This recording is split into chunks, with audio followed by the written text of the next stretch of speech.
Il-Partit Nazzjonalista ikkonferma li l-costings tal-wedit tiegħu għadhom mhux lesti wara li s-sibt filgħaxija Bernard Grech ilmenta għax il-ġurnalisti qed jistaqsuh għall-costings, il-programm elettorali kien ikkritikat ukoll fil-gazzetti tal-ħadd filgħodu.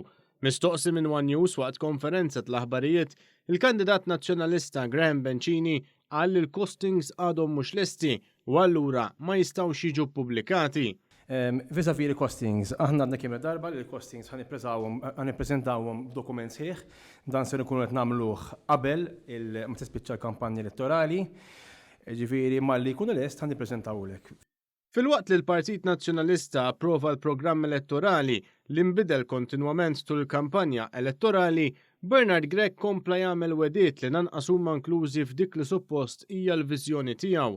Madankollu mistoqsi dwar dawn it-tibdiliet, Bencini qalilna biss li ser ikomplu jidħlu fid-dettall. Dan huwa dokument ħaj, dan huwa viżjoni, dokument li pubblikajna, issa nitlu iktar fid-dettall, palma minna l-bieraħ, palma t-namlu Tiżidu l-affarijiet. Palma nkunu qegħdin qed nagħmlu tul il-jiem li ġejjin. Tiżidu l-affarijiet mhux iżidu d-dettall.